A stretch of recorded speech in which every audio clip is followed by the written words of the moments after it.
Hello and welcome to Traditional Chinese Medicine. Thank you so much for joining me today.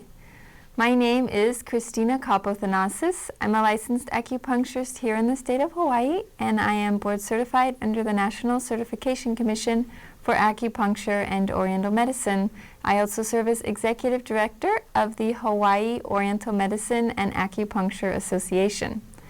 We are on part 3 in a series discussing the functions, thermal properties, and flavors and organs that vegetables have effects on. We've already discussed different types of grains and nuts and seeds, and now we are in the middle of green vegetables. So we have tried to categorize the green vegetables in terms of watery vegetables, which have a more moisturizing effect on the body. And the vegetables that we're talking about now I call the neutral vegetables because they are not particularly moisturizing, nor are they particularly drying as the leafy green vegetables are due to their bitter quality. So last time we went through some of the neutral vegetables, and today we're going to finish the second half of the neutral vegetables and hopefully let you have a better understanding of what their effects are on the body, encourage you to expand your selection of vegetables with some very easy recipes or ways that I prepare them. We left off with okra last time, so we're ready for broccoli this time, and we did bring a picture of broccoli, as most people know what broccoli looks like, and then we're also going to include the vegetable of cauliflower into this, because in Chinese medicine they don't differentiate the medicinal properties of broccoli and cauliflower. It is a cool vegetable. It is slightly pungent and it is slightly bitter.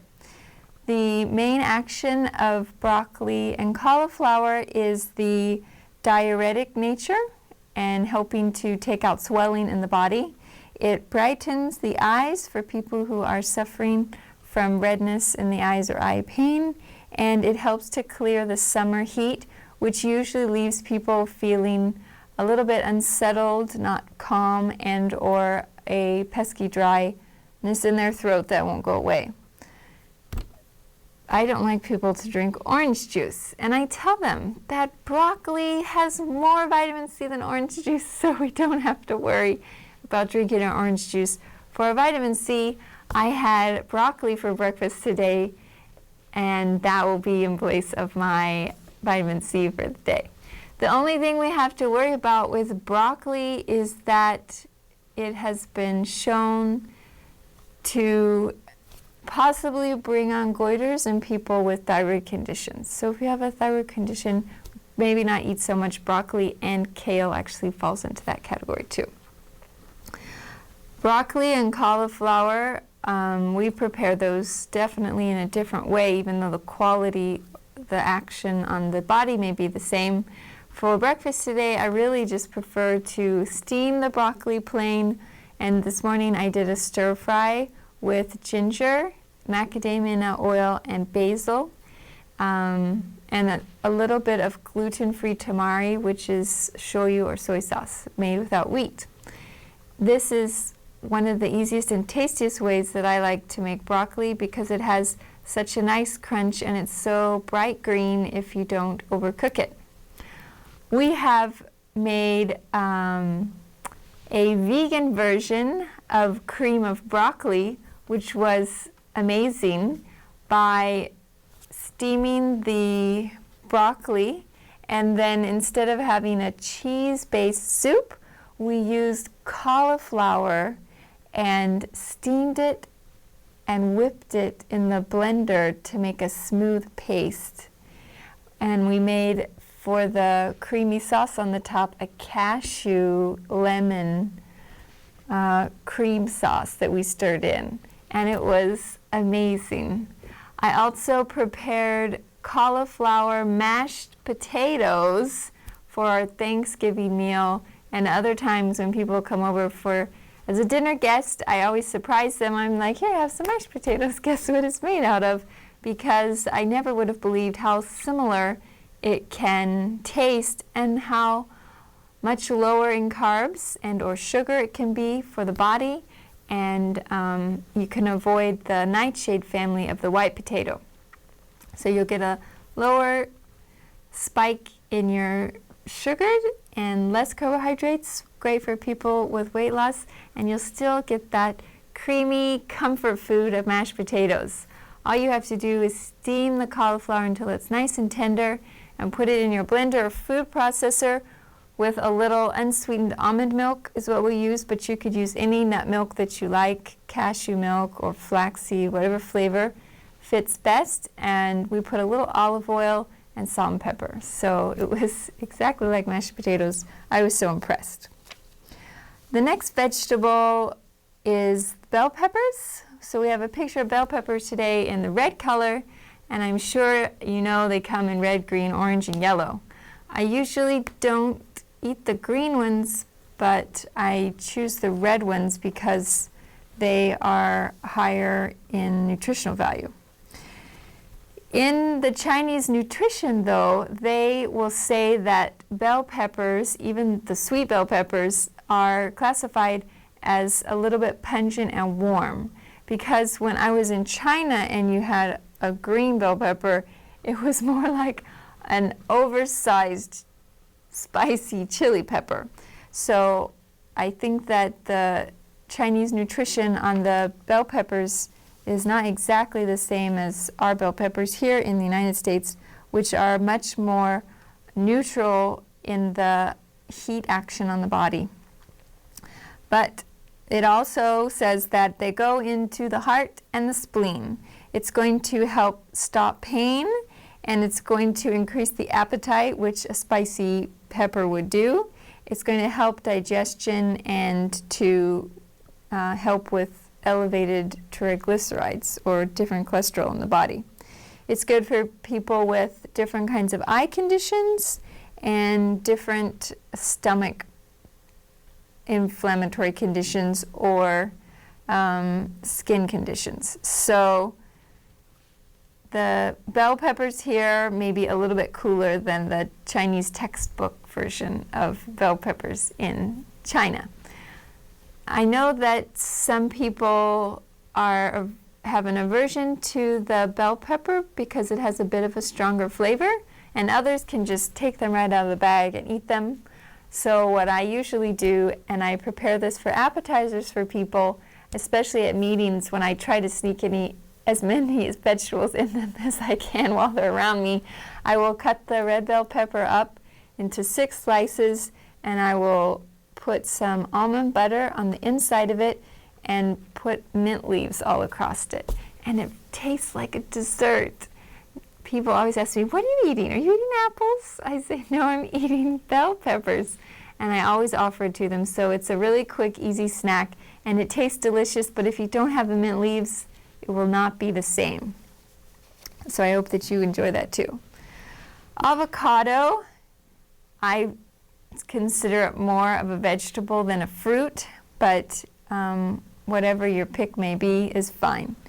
It has a definitely sweet flavor, and it's of course a little bit higher in fat, but it's still cool. It has a cooling nature on the body. It goes into the kidney and the liver. It's good for nourishing the yin and quenching thirst. It's good for protecting the heart and the cardiovascular system, and then it's good for stopping cough and helping to transform phlegm.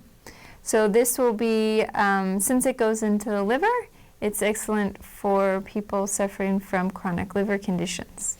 And it's a very versatile food. I'm sure you've seen it in different sushi rolls and just sliced on salad. What I like to do is use that instead of almond milk as a base for my smoothies. I encourage people to drink green smoothies for breakfast because it's the easiest way to get vegetables in a way that you're sneaking them in. I know that vegetables in the U.S. aren't a normal breakfast food unless you have some mushrooms, onions, and bell peppers sprinkled in your omelet. But in order to get all of the vegetables in for the day, we really need to start eating them at breakfast. So if we can make the smoothie a little bit more appetizing and sweet, people have an easier time taking that at breakfast. One way that I do that is to take just a little avocado, maybe a quarter of a small avocado, and I put a whole Japanese cucumber, which is different than the US large cucumbers or even the English cucumbers. It's very crunchy and sweet. So you can put one large Japanese cucumber and a squirt of lemon and a little salt. It's something like the cold soup gazpacho, and this makes an excellent breakfast smoothie. If you want to put a little fruit in there to make it more of an easier way into vegetable smoothies in the morning, then please be my guest. People usually start with this much fruit, and we slowly increase the vegetables and decrease the fruit as their taste buds change. Don't worry, you can get used to anything. The body is excellent at adapting. Every 3 days you regrow your taste buds, so they change relatively quickly, and you can get right into the swing of things. And then you will also feel what my other patients come in and tell me, Christina, I feel so much more energized now than drinking my cup of coffee when I have my vegetables. And when I run out of vegetables, I really miss it. So if you can get to that point, we will commend you. We need to crave the vegetables because that's really what gives us our energy. And that's why I put so much emphasis on vegetables, because they make people feel amazing. So, okay, next is, I'm sorry I don't have a picture of the snow peas and the sugar snap peas. Some of them are small and flat, and they're usually used in Asian stir fries, and some of them are plump with the actual peas inside. They are neutral and sweet. They help to calm the stomach and make the qi go downwards. When the qi goes downward, that will also help to increase the urination. It's good for different kinds of skin conditions because it's slightly detoxifying, and it will strengthen the spleen. As we mentioned, I think in the last episode, spleen and stomach are the root of the digestive system. So the stronger your spleen, the stronger your digestion, and that is what we base our health on and our immune system on, so that's very important. It helps to, moisturize the body to help quench different thirsts, and it's good for not only diarrhea, but it's good for constipation too. So it can help, that's what they say, harmonize the stomach. It's good for people who are breastfeeding and need to increase their breast milk. But we cannot give it to people who have an incomplete kidney function. So that would be the only one that we would have to be aware of. For the thin pods, I haven't ever had them in anything other than a stir fry, or we just steam them and have them on the side as finger food. That's another really easy way to get your vegetables in. Some people will just chop up raw vegetables or steam vegetables and put it out instead of chips. So I apologize for not having an exciting recipe for that one. The next one is seaweed. I also don't have a picture of seaweed. It's such a broad category of food. There's so many different types of seaweed, crumbu and haitai and hijiki and wakame, and I'm sure I'm not pronouncing those perfectly, but the seaweed in general is salty and it's cold. It has the quality of going into the stomach and the spleen and the kidney, because the salty usually goes into the kidney. And the salty flavor has the capacity to help dissolve masses. So we will give that to people with masses, for example, like an enlarged thyroid or different growths in the body, just the softening of the tissues. It also helps to diurese the body, to help eliminate water. And it's good for women suffering from excessive vaginal discharge. We just don't want to give it to patients who have a lot of dampness. So a lot of dampness would mean that they possibly are overweight and they are cold. They have a thick white tongue coating, and or they have a lot of phlegm. These would be people with excess cold damp. I love the Asian seaweed salads that we eat at Japanese restaurants. It's either the small, tiny, looks like almost grains of rice, small hichiki, and they put peas and slivered carrots in there and make that into a nice side salad. Or they have a larger seaweed, I'm not sure if it's kumbu, and they slice cucumbers and have a sweet and sour dressing on it. So the seaweed salads I've only been exposed to really in Asia, I think are very delicious. They also have nishime, is something like a stew where you take the seaweed and you tie it in knots. They have small balls of taro, which is something like a potato, and chunks of carrots, and possibly they put chicken in there as well, and they make that into a stew that has a soy sauce base to it. That might be another option if you put seaweed in one of your own favorite vegetable stews, or make it as a base for miso soup or different kinds of fish stews that you may make already. The next vegetable we have is the long beans, and these are slightly different from green beans because they are maybe 1 or 2 feet in length, and they are much harder than the regular green bean. So these are having a sweet, salty, and neutral thermal nature. So that means it's not hot or cold on the body. It goes into the stomach and the spleen and the kidney.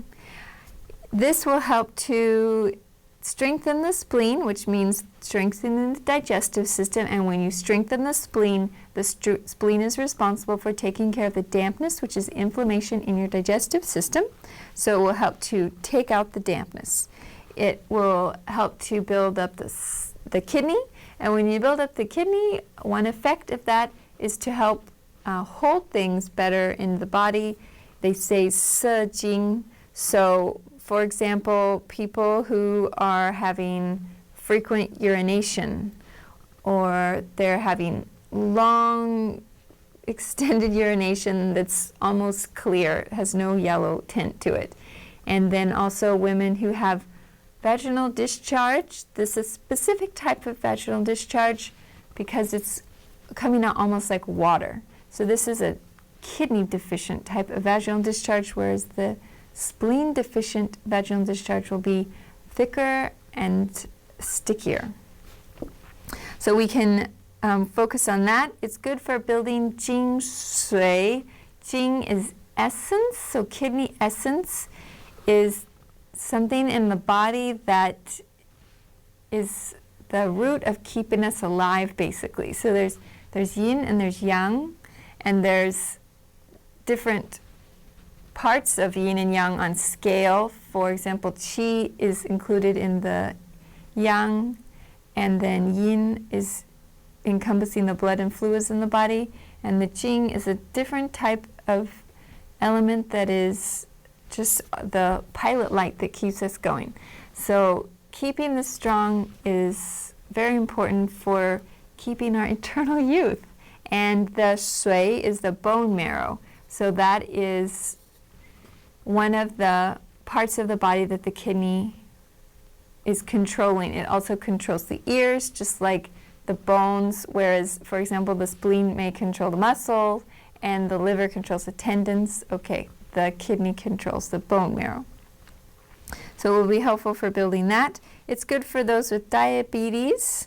And then we just have to make sure that people don't have a kind of constipation that is caused by qi stagnation, because it might make that worse.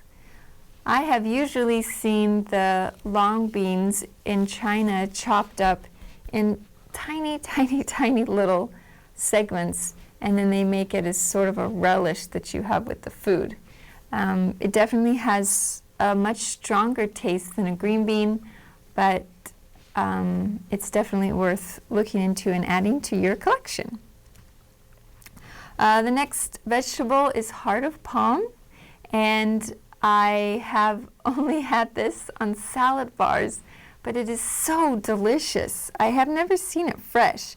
It's bitter and it has S, which means that it's a little bit drying. This is a quality of it, and it's neutral. It goes into the heart and the spleen. Going into the heart, it's excellent for nourishing the heart, and that means it can make you calm. So everybody can go out and buy heart of palm. Everybody needs a little bit of calm in our hectic, busy, stressful lives. Then the second quality is that it will help to sew in, which is to keep things in and stop bleeding. So that means that it will be good for prolapsed organs. That means that organs should be at this level and they're falling down. So you can have prolapsed stomach. You can have a prolapsed uterus. You can have a prolapsed rectum, where the rectum sometimes is coming down so much that it comes out of the body and you need surgery to keep it in. This is a severe qi deficiency, actually, where the spleen qi rises. It helps to keep things up, organs in place and things inside of the body, including fetus.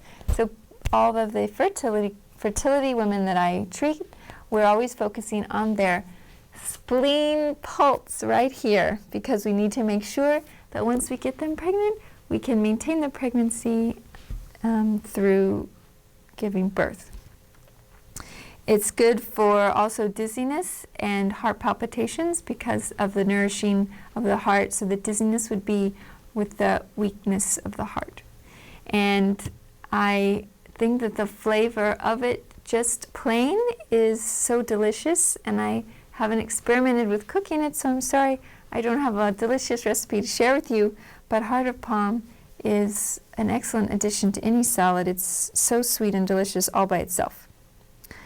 Next we have a picture of an artichoke, and everybody is afraid of eating these things if they have not been shown how. So we'll talk about its properties, and then I will show you that it's not a vegetable to be afraid of. It is a sweet and neutral thermal natured vegetable. It goes into the liver, the gallbladder, and the kidneys. The main function of the artichoke is to help clear out the liver and gallbladder. So any kind of stress in the body first accumulates to the liver.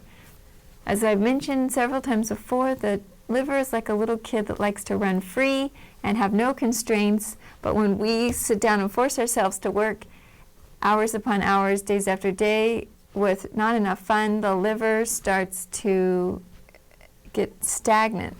And the artichoke will go right into the liver and help to flush that out. And it's also good for people who are suffering from any degree of gallbladder issues, whether that be sand accumulating in the gallbladder or full-on gallstones, and or different problems with the bile secretion. Since it goes into the liver, it will also be good for those suffering from any kind of jaundice and or inflammation of the liver, which can be several Western medical diseases. The liver meridians will run through the ribs, liver, and gallbladders, so people that are suffering from intercostal inflammation or rib pain, then that will also be good for those people. And it is a very fun vegetable to eat, and you can get it in a can, but it's usually preserved in vinegar, which I am not fond of, so we usually get them fresh, and all you have to do is cut them down the center. When you open it up, there is a little part that has a lot of fuzzy, furry, hairy things in the center. You just take your knife and pull that out, and you can put it face down in a little bit of water and steam boil it for 20 minutes. Then when we were growing up, my father would prepare lemon and salt and oregano, a little oregano in the oil, and you just pull off the leaves and you bite off the tender tips. Once all the leaves, you get to the leaves on the inside and they're more and more tender, and you can scrape off more and more of the meat. And then the inside, the artichoke heart, which people are most used to eating, maybe in the form of a cheese and spinach dip from one of the chain restaurants. But we try to stay away from cheese at all costs, so if you just have the fresh steamed artichoke hearts, they are delicious. When you eat down the stem, you can eat down the stem, but just try to take off the outer side and eat the stem first, because it's more bitter than the heart, and save the heart as the candy for last. There's all kinds of recipes where you can bake them. You chop off the pointy edges, watch out, don't prick yourself, and you can stuff it with different types of rice and nuts and herbs filling and bake them, and that's another fun way to eat it. But artichokes are such an excellent addition to the diet, and I wouldn't want anybody to shy away because they don't know how to eat them. The last vegetables will be peas, wandou, and they are sweet and neutral in thermal property. They go into the stomach and the spleen. They are good for people with any kind of stomach ailments and or heart ailments. A lot of people will go to the emergency room and think that they're having an upset stomach or they're having a heart attack, and it's the opposite. So even Chinese medicine recognizes how close the heart and the stomach are.